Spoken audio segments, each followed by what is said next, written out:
जनवरी के महीने में मसूरी की जमा देने वाली सर्दी के बीच एक आदमी आधी रात को बाइक से चलता चला जा रहा था। ठंड से उसके दांत किटकिटा रहे थे और तभी अचानक सामने कोई जानवर आ गया। उसने ब्रेक मारे और ब्रेक मारते ही उसकी बाइक फिसलती हुई बहुत दूर जाकर रुकी। उसकी किस्मत अच्छी थी कि वो खाई में नहीं गया, पर उसकी किस्मत इतनी भी अच्छी नहीं थी कि वो बच जाता, क्योंकि जब उसने उठकर सामने देखा तो वहाँ मधुवन भवन था, मसूरी का मशहूर किला। ये मैं कहाँ आ गया? जल्दी से भागो भैया। लेकिन अब उसकी 1000 कोशिशों के बाद भी बाइक स्टार्ट नहीं हुई और बर्फ गिरने लगी वो अलग। ठंड से बचने के लिए उसे मधुवन भवन के अंदर जाना ही पड़ा और अंदर जाते ही आवाज आई, এই দুর্গা আমার আর আমারই থাকবে। कौन है? আমি রাজা সায়ন চ্যাটার্জি। वो आदमी बहुत डर गया और बाहर की तरफ भागा, पर तभी अचानक उसके सामने एक बहुत ही भयानक सा दिखने वाला आदमी प्रकट हुआ जो किसी राजा की तरह दिख रहा था। उसने बिना कुछ कहे उसे गले से पकड़ लिया और उसे हवा में उठाकर यूं फेंका कि वो सीधे खाई में जाकर गिरा।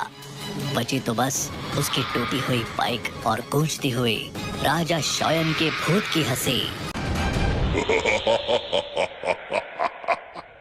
এই দুর্গা আমার আর আমারই থাকবে।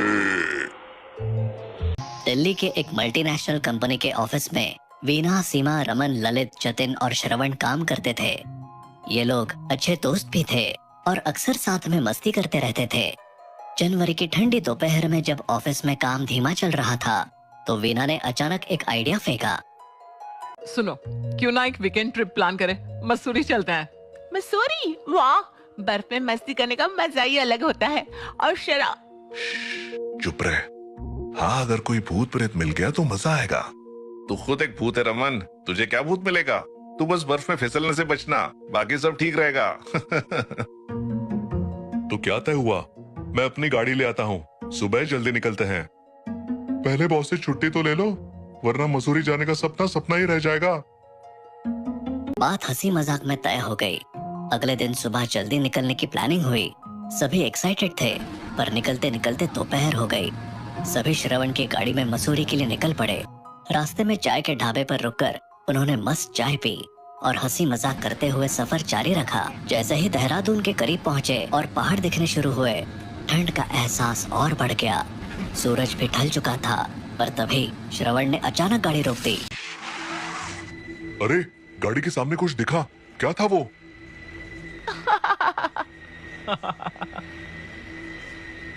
क्या कुत्ता या कोई और जानवर?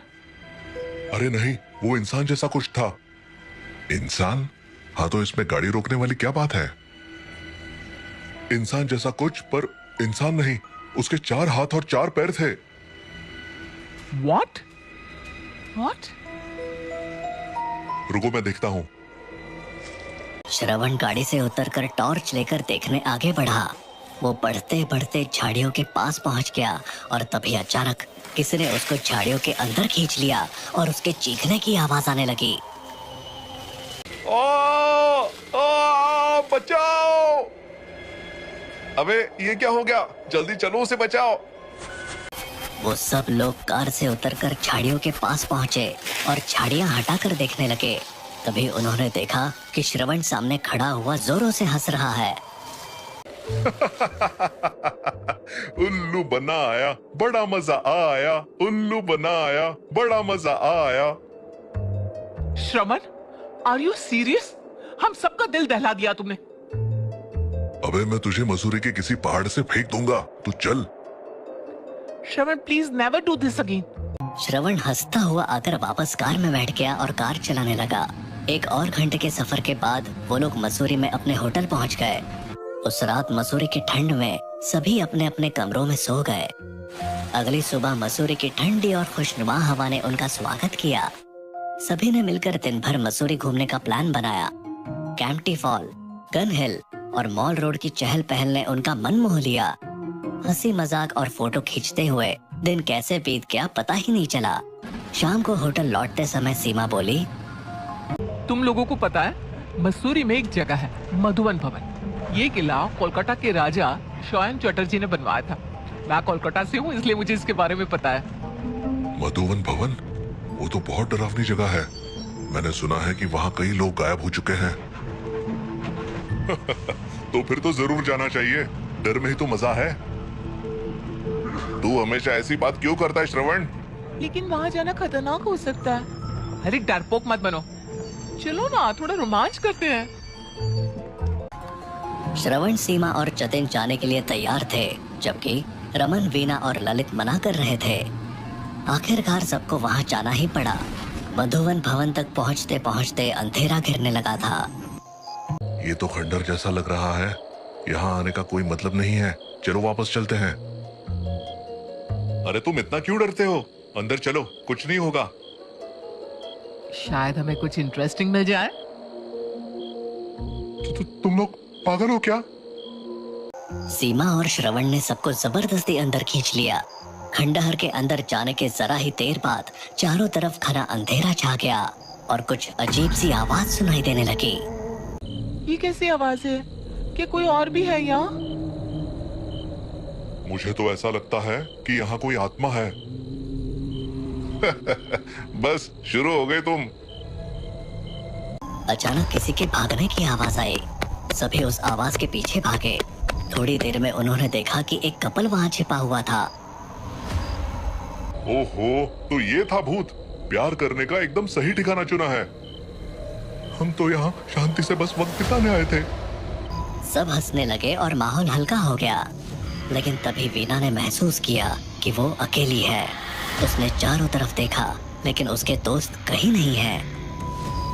अरे ये लोग कहाँ चले गए? जरूर मुझे डराने का प्लान कर रहे होंगे। काफी देर तक ढूंढने के बाद भी जब कोई नहीं मिला तो वीना घबरा गई। वो बाहर जाने लगी, लेकिन जैसे ही उसने खंडहर के बाहर कदम रखा, उसने पीछे मुड़कर देखा और चौंक गई। खंडहर अब एक शानदार महल में बदल चुका था। महल की नई नवेली दीवारें और चकमकाते झूमर उसे घूर रहे थे। ये कैसे हो सकता है? ये तो खंडहर था। मैं कहाँ आ गई हूँ? डर से पागल होकर वीना खाई की तरफ भागने लगी, लेकिन तभी पीछे से किसी ने उसे पकड़ लिया। कौन हो तुम? मुझे छोड़ दो मुझे। अरे शांत हो जाओ, हम हैं। वीना ने पलटकर देखा, वो उसके दोस्त ही थे। कुछ नहीं है यार, आराम से बैठो। ठंड बहुत बढ़ रही है, आग जला दो। थोड़ी गर्मी मिल जाएगी तो सही लगेगा। ठीक है, मैं लकड़ियां इकट्ठा करता हूँ। लकड़ियां इकट्ठी कर आग जलाई गई। सब लोग आग के पास बैठकर अपने डर को दबाने की कोशिश कर रहे थे। ठंडी हवा के बीच आग की लपटें राहत दे रही थी। थोड़ी देर बाद जतिन ने झिझकते हुए कहा, भाई मुझे जरूरत है यार। मैं अभी आता हूँ।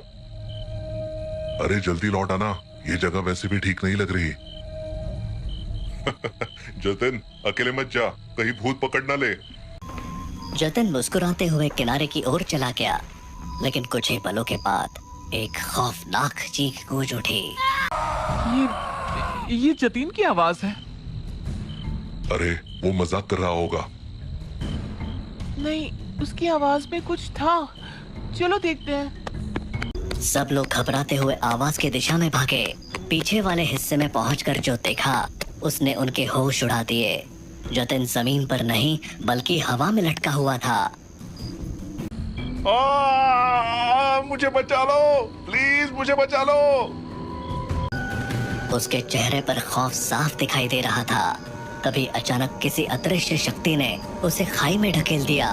उसकी चीखें अंधेरे में गूंजती रही और फिर सब कुछ शांत हो गया। मैंने कहा था ये जगह सही नहीं है, चलो यहाँ से भागते हैं। पर जतिन को ऐसे कैसे छोड़ दे? वो मर चुका है, यहाँ से निकलो।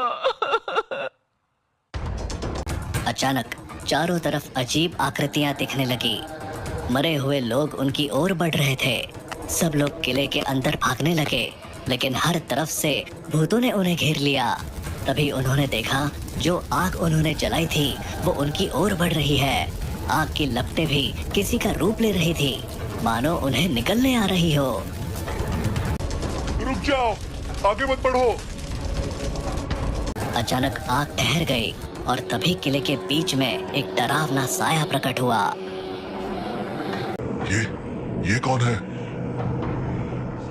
मैं राजा शयन चटर्जी का आत्मा हूँ क्या?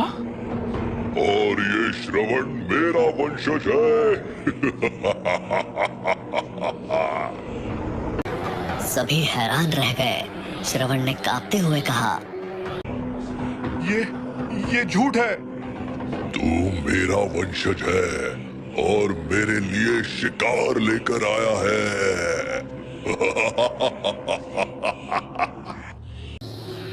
भूत की बातें सुनकर सबका खून जम गया। वो लोग श्रवण से बचने की कोशिश करने लगे। हालांकि श्रवण को खुद कुछ समझ नहीं आ रहा था। तभी राजा के भूत ने वीणा को पकड़ लिया और खाई की ओर घसीटते हुए ले गया। सब चीखते रहे पर राजा ने एक झटके में उसे खाई में ढकेल दिया। मुझे मार डालो लेकिन मेरे दोस्तों को छोड़ दो प्लीज। मैं पुलिस को कॉल करता हूँ। रमन ने मोबाइल निकाला लेकिन नेटवर्क गायब था। उसने वीडियो रिकॉर्ड करना शुरू कर दिया लेकिन तभी फोन हवा में उड़ने लगा। फोन सब कुछ रिकॉर्ड कर रहा था। राजा की आत्मा ने अचानक एक तेज रोशनी में बदलकर श्रवण के शरीर में प्रवेश कर लिया। अब श्रवण की आंखें लाल हो गई थी और वो पूरी तरह से राजा का अवतार बन चुका था। अब मेरी आत्मा को चैन मिलेगा किंतु तुम देर सबाई के मरते होवे। सबसे पहले उसने रमन की गर्दन को इतनी ताकत से मरोड़ा कि उसकी हड्डियां चटकने की आवाज आई। रमन की आंखें बाहर निकल आई और वो वही ढेर हो गया। फिर उसने ललित को हवा में उठाया और उसे दीवार पर इतनी जोर से पटका कि उसकी खोपड़ी फट गई। खून की धार बह निकली। सीमा भागने की कोशिश कर रही थी लेकिन श्रवण ने उसे पकड़ लिया और उसकी आंखों में अपने नाखून गाड़ दिए। उसकी चीखें किले में गूंजने लगी और फिर सब शांत हो गया। अब बस एक बचा है। लेकिन तभी राजा की आत्मा श्रवण के शरीर से बाहर निकल आई। श्रवण बेहोश होकर गिर पड़ा। जब उसकी आंख खुली तो उसने खुद को जेल में पाया। मैं निर्दोष हूँ। अरे मैं निर्दोष हूँ। ये सब राजा शयन चटर्जी का काम है। मेरी बात सुनो, मेरी बात मानो प्लीज। तुमने अपने दोस्तों की हत्या की और अब भूतों की कहानी सुना रहे हो। अब तुम हमेशा के लिए यही रहोगे। श्रवण ने चीखते हुए अपनी बेगुनाही साबित करने की कोशिश की लेकिन उसकी बातें किसी ने नहीं मानी। उसे हमेशा के लिए जेल में बंद कर दिया गया।